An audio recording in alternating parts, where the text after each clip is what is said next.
each of the levels of our being. Each metaphor for each. When you go to college, you have to take a bunch of courses to get a degree, right?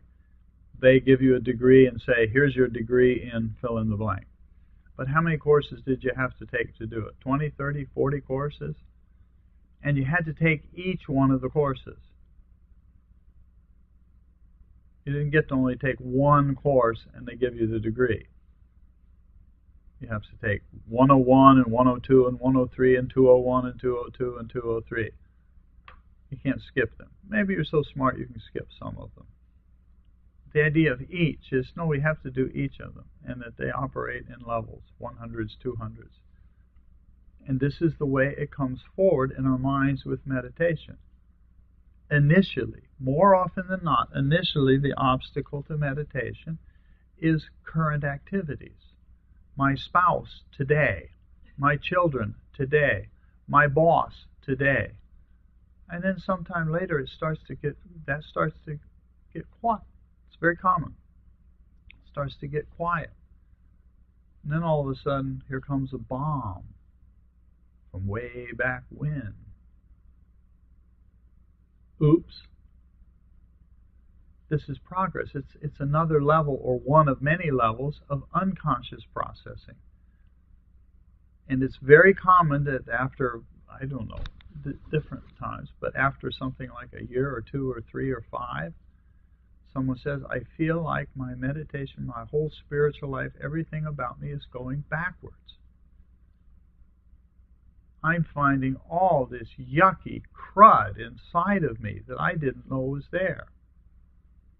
Now, me playfully saying, I mean, this doesn't sound very playful, but this is just a way of saying it. I think that we have to find a murderer in ourselves. Just to go to the heart of it kind of punchline. I think we need to find inside of ourselves that where we may be passing judgment on other people who are not good and are bad, that we have in some way, in the right circumstance, the capacity to do the same kinds of things. I'm not trying to turn us into the devil or anything like that. I got a hit on that in my late 20s. I wasn't doing this stuff yet. But I kind of somehow intuited what was going on. A woman who I had hired into a job, and I hired a woman into a job and then got a job transfer and was in another location. And about a month after I was transferred, somebody called me on the telephone one day and told me that she had been murdered by her husband, who came into the office, went to the receptionist, asked for her. She knew who he was. She had been living for a few months in a women's shelter. And he walked in with a gun. Later, the woman who was sitting in the desk beside her told me on the telephone, she said, I think she knew what was happening. And I think she gave up. She got up, she walked out of the front, he pulled a .38 revolver out, bang, bang, people recognized the gun, in front of 6, 7, 8 people, emptied the gun in her chest. And the witnesses said they think she was dead by the time she hit the floor. And the reason I tell you that story, and it still sticks with me, is because in that moment, all I wanted was that man dead. The only thing I could think of in that moment. I thought of her, but I wanted this man dead. And if I had been in front of him with a gun, I'd have probably shot him. Guess what? I'm a murderer. And at the time, the way that it struck me, if I went into a voting booth today and had to vote for or against capital punishment, I would have still voted against it. Because as a society, I don't think it's the right decision. But as far as me, as an individual being with a latent unconscious, I wanted the man dead. Most primitive urge of all, self-defense. Defense against what had happened. So we find elements of our personality, of our being, of our makeup, of our false identity. I'm not a murderer.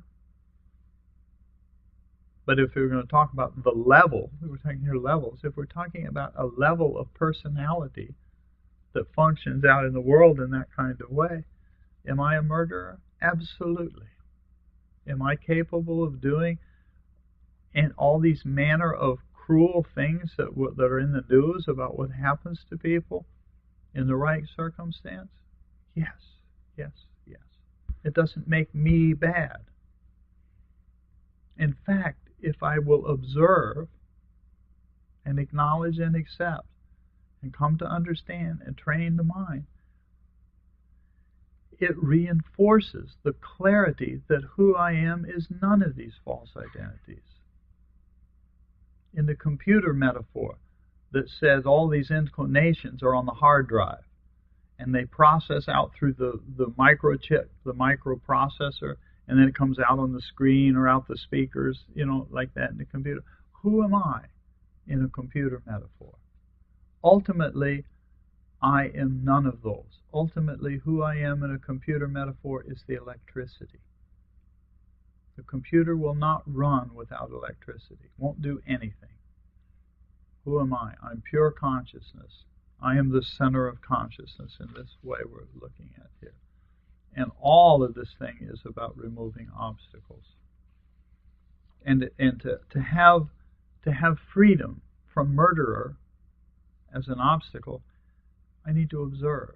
I need to pay attention to what goes on in me at the level of body and breath and conscious mind and all the levels of unconscious mind.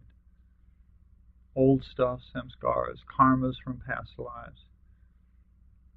Doesn't mean I have to dig it out and root it out as I'm a client in psychotherapy. And there's nothing wrong with that. That's not a criticism of that.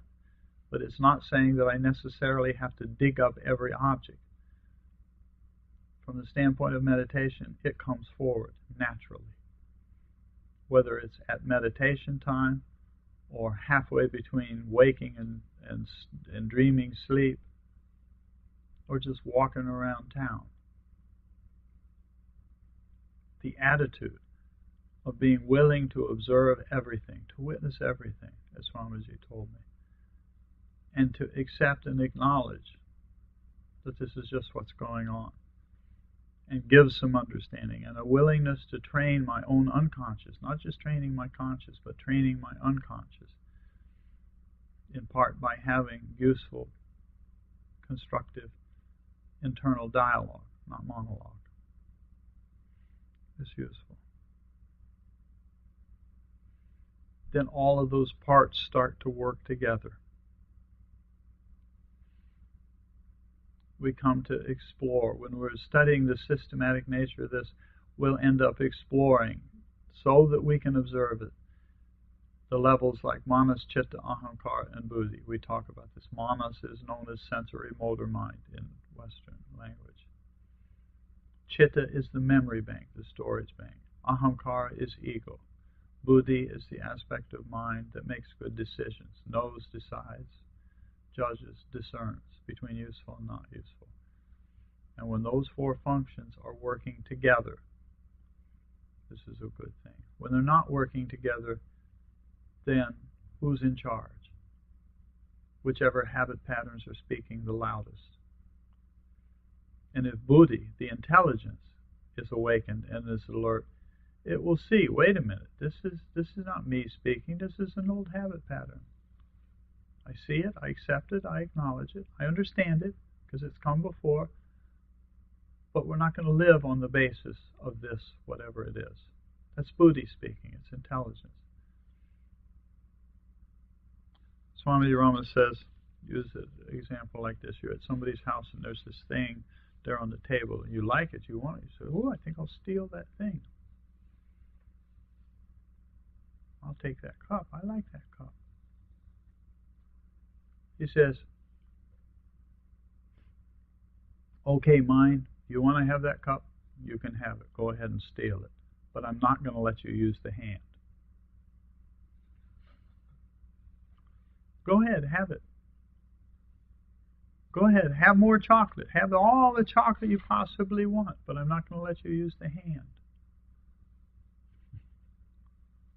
It's training. And this thing that we're talking about in this conversation, what we're attempting to talk about in going through this, is how to talk about something like a roadmap.